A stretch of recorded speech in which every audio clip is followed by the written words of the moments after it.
RCP Singh पर इस तरह के आरोप का लगना और उसे उस समय उजागर करना जब ये चर्चा तेज हो रही हो कि 15 तारीख के बाद नीतीश कुमार की कुर्सी जा सकती है। नीतीश कुमार जिस पोजीशन में है, जिस तरह से भारतीय जनता पार्टी उन पर दबाव बना रही है, नीतीश कुमार झुकने वालों में से नहीं है, भले टूट जाए। वो भारतीय जनता पार्टी नीतीश कुमार के सामने नतमस्तक है कि नीतीश कुमार ने अपने ही पुराने मजबूत साथी रहे आरसीपी सिंह, जिनको इसलिए बदनाम किया जाता था कि वो आरसीपी टैक्स लेकर के पार्टी और नीतीश कुमार का झोला भरे रहते हैं।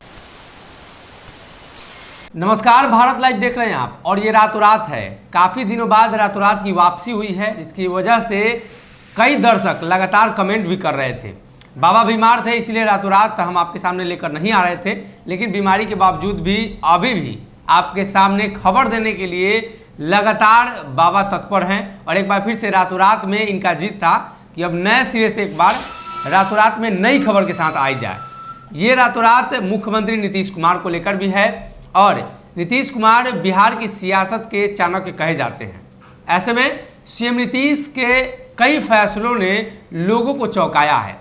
फिर से एक बार नए फैसले लेकर नीतीश कुमार ने बिहार की जनता को चौंका दिया है। इसके बाद भी कई नए फैसले लिए जा सकते हैं, जिसकी संभावना बाबा व्यक्त करेंगे, बताएंगे।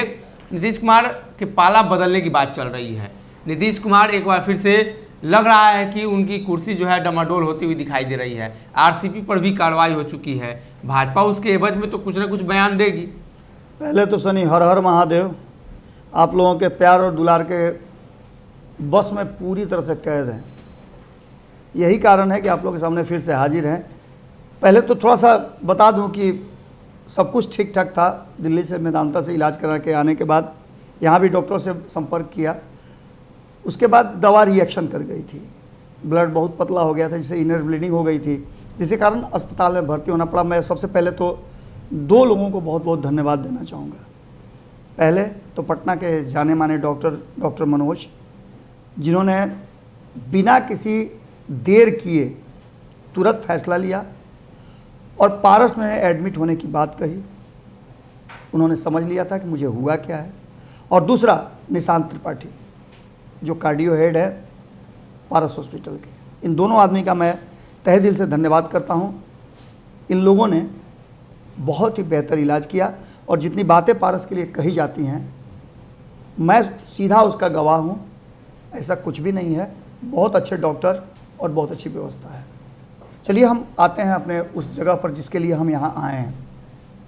बिहार की राजनीति में सनी लगातार आप लोग खबर कर रहे थे। भले ही मैं बीमार था, लेकिन आप जानते हैं कि एक नशा है पत्रकारिता, और हम लोगों के लिए व्यवसाय नहीं, हम लोगों के लिए तो पैशन है जी। मैंने कई बार कहा है कि इसके लिए ये हमारे लिए वाही का साधन नहीं है, बल्कि हमारे लिए ये पैशन है।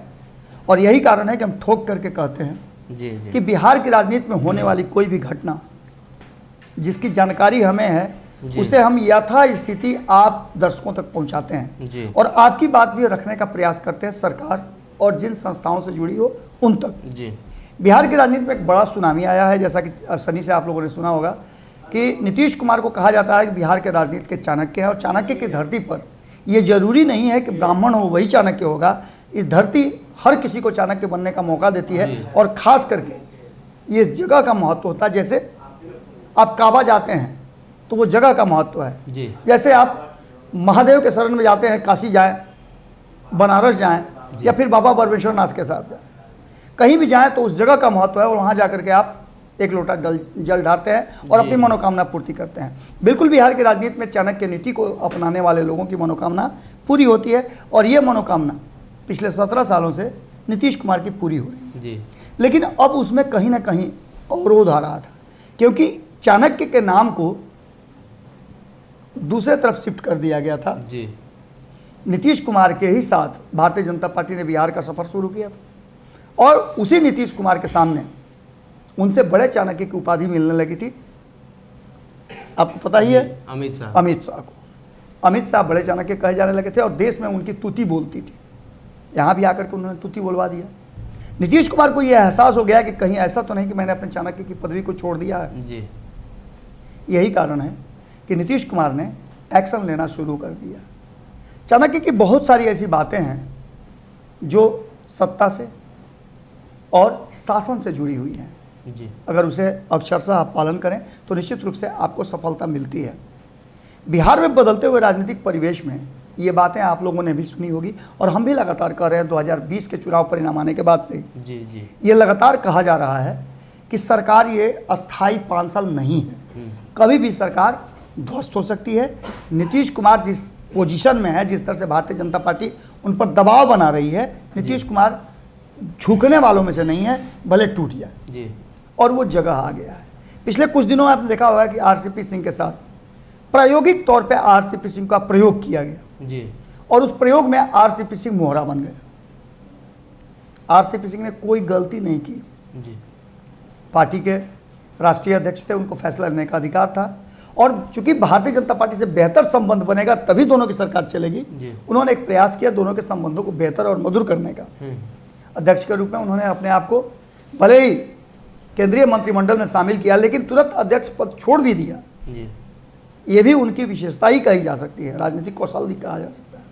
लेकिन इन सब के बावजूद जो आरसीपी सिंह 2019, 2020 और 2020 के बाद जी लगातार प्रभाव में रहे, पार्टी के सबसे नीतीश कुमार के करीबियों में से रहे, आज उनको लेकर के उन्हीं की पार्टी, हम किसी और की बात नहीं कर रहे, कोई विपक्ष नहीं है, उन्हीं की पार्टी की तरफ से अगर सोकोज पूछा जाता हो जी कि आपने इतनी सारी संपत्तियां कैसे अर्जित की, इसका मतलब कि एकमात्र आरसीपी सिंह हैं जी जो बेईमान हैं और बाकी जितने भी लोग हैं 45 के 45 और इससे पहले लाइन में जितने लोग खड़े हैं 16 जो इनके सांसद हैं वो सारे बिल्कुल दूध के धुले पाक साफ है। इनके पास कोई भी भ्रष्टाचार का मामला नहीं है, न किसी पर एक केस दर्ज है।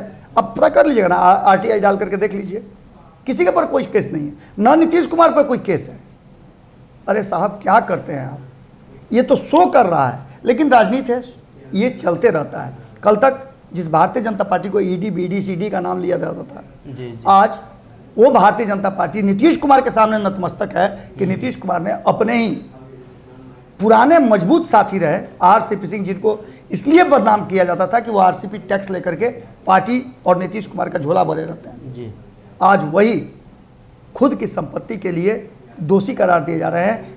फैसला होना न्यायालय करेगा, लेकिन जिस तरह की भाषा जदयू के नेता बोल रहे हैं आरसीपी सिंह के तरफ, उनको लेकर के ये इस बात की तरफ इशारा कर रहा है कि नीतीश कुमार ने फैसला कर लिया है। जी पाला बदलने से पहले नीतीश कुमार ये दर्शा देना चाहते थे कि कहीं ना कहीं वो जीरो टॉलरेंस करते हैं इन सब चीज़ों पर और न किसी को फंसाते हैं न किसी को बचाते हैं, ये वो प्रमाणित करना चाहते हैं। तो फिर बलि का बकरा आरसीपी सिंह क्यों बन रहे हैं, वो भी एक बड़ा कारण है। और इसमें एक उदाहरण देना चाहूँगा मैं, 2020 के चुनाव में, उससे पहले 2017 में जब नीतीश कुमार वापसी कर रहे थे एनडीए में, जी तो रामविलास पासवान ने उसका विरोध किया था, जी जिसका बदला कब लिया था आपको पता है ना, 2020 के चुनाव में।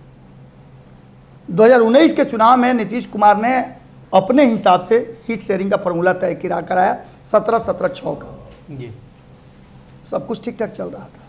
लेकिन 2020 में ये बात नीतीश कुमार को समझ में आ गई थी जी कि हो सकता है कि हम उस जगह पर नहीं पहुंचे जहां से चीज़ों को अपने हिसाब से मैनेज करने लायक हों। अगर कहीं 30-32 सीटें जी या 25 सीट भी लोजपा को, रामविलास पासवान को मिल जाती है तो इनके 10-15 विधायक तो जीत करके आज ही जाएंगे, जी। क्योंकि जब 11 में से 4 जीत सकते हैं, 7 में से 4 जीत सकते हैं, तो क्या 25 में से नहीं जीत सकते थे? जी जी अगर 4 दूनी 8 विधायक आज होते, इन्हीं 4 विधायकों की मैं बात कर रहा हूं, तो निश्चित रूप से भारतीय जनता पार्टी और मजबूत और मजबूत है। इसका उन्होंने क्या किया, तो उनको उस गठबंधन से ही बाहर होना पड़ा। तो निश्चित रूप से आप, अगर बिल्ली आपको काटेगी तो उसको मारने दौड़िएगा ही। जी निश्चित रूप से चिराग पासवान को यह करना था कि नीतीश कुमार से बदला लेना था। नीतीश कुमार के खिलाफ उन्होंने खड़ा किया और भारतीय जनता पार्टी मुकदर्शी बनी रही। जी भारतीय जनता पार्टी की गलती यहाँ नहीं थी। भारतीय जनता पार्टी की गलती तब बड़ी हो गई जब नीतीश कुमार की तरफ से, तथाकथित मैं कह रहा हूँ, मैं इस बात का गवाह नहीं हूँ और न इस बात को मैं साबित कर रहा हूँ, जो चर्चाएं हैं, जो कयास लगाए जा रहे हैं कि नीतीश कुमार ने लोक जनशक्ति पार्टी को 2 फाड़ कर दिया, जी आज भारतीय जनता पार्टी की चुप्पी कहीं ना कहीं उसे मुश्किल पड़ रही है। अगर ऐसा नहीं होने देती तो आज चिराग पासवान के साथ साथ लोजपा भी एकजुट रहती और भारतीय जनता पार्टी के पास बिहार में भी कुछ सांसद और विधायक और साथ option में जी। होते। हालांकि 4 अभी भी उनके पास हैं, लेकिन उससे बात नहीं बनती है। इस बात को बनाने के लिए नीतीश कुमार से थोड़ा सा आपको दूरी बनाना था और नीतीश कुमार की चाणक्य नीति वहाँ काम करनी शुरू हो गई। और तभी याद होगा सबको कि हमने ये बात कही थी कि भारतीय जनता पार्टी का नीतीश कुमार के द्वारा अगर किया जा रहा है लोजपा को तोड़ फोड़, तो चुप्पी साधना आने वाले समय के लिए बड़ा घातक होगा। आज आरसीपी सिंह जो मोहरा कहे जाते थे भारतीय जनता पार्टी के, आज उन पर तलवार लटक रही है और एक और चाणक्य नीति नीतीश कुमार ने चल दी है, जिसमें भारतीय जनता पार्टी एक बार फिर से कुछ नहीं कर सकती है। क्योंकि मामला ही ऐसा है भ्रष्टाचार का कि अगर सपोर्ट करती है, उनके समर्थन में उतरती है, किसी को भी आपने देखा एक शब्द बोलते हुए?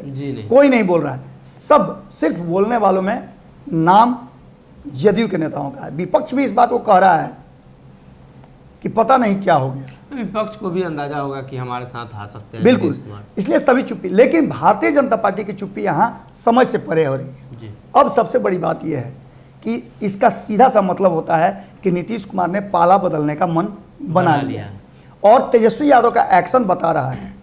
जिस तरह से 7 तारीख को वो धरना प्रदर्शन करने वाले थे, वो पूरी तरह से असरदार नहीं दिखा।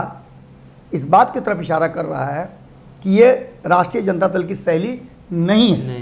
राष्ट्रीय जनता दल की शैली थी जो संसद भवन पर, विधानसभा भवन पर मार्च हुआ था, वो राजद की शैली है कि वो बाय हुक एंड क्रूक अपनी बात को जगह तक पहुंचाते हैं, लड़ाका माने जाते हैं। तेजस्वी यादव ने 2 दिन पहले कहा था कि हम लड़ाका हैं, लेकिन आरसीपी सिंह पर इस तरह के आरोप का लगना और उसे उस समय उजागर करना जब ये चर्चा तेज हो रही हो कि 15 तारीख के बाद नीतीश कुमार की कुर्सी जा सकती है। निश्चित रूप से नीतीश कुमार का ये चाणक्य नीति है और उन्होंने अपने जाल में पूरी तरह से भारतीय जनता पार्टी को उलझा लिया है और भारतीय जनता पार्टी के पास चेकमेट करने का कोई मौका नहीं है। ये भी बात हो रही थी सनी कि कहीं ऐसा नहीं कि आरसीपी सिंह को आगे करके भारतीय जनता पार्टी तेजस्वी यादव की सरकार बनवा दे और नीतीश कुमार के कुछ विधायकों को तोड़ ले। लेकिन इन सारे रास्तों को बंद करा दिया है और जिस तरह से उपेंद्र कुशवाहा ने बात कही है और आरसीपी सिंह पर हमला किया है, वो साबित करता है कि ये पूरी तरह से लॉबिंग थी और पहले से रणनीति इसकी बनाई जा रही थी। अब इन सारी बातों को लेकर के एक बात तो तय है कि चाहे आरसीपी के साथ जो हो, भाजपा के साथ जो हो, तेजस्वी के साथ जो हो, अन्य लोगों के साथ जो हो, जीतन राम मांझी चाहे जहां रहें, लेकिन नीतीश कुमार बिहार की सत्ता में रहेंगे और कोई नहीं डिगा सकता है, ये तय है। जी, तो कहीं ना कहीं बिहार के मुख्यमंत्री नीतीश कुमार को लेकर एक बार फिर से चर्चा तेज है कि भ्रष्टाचार के मुद्दे पर आरसीपी को जैसे घेरा जा रहा है। अगर भारतीय जनता पार्टी समर्थन करती है तो ऐसे में नीतीश कुमार बड़ा एक्शन ले सकते हैं।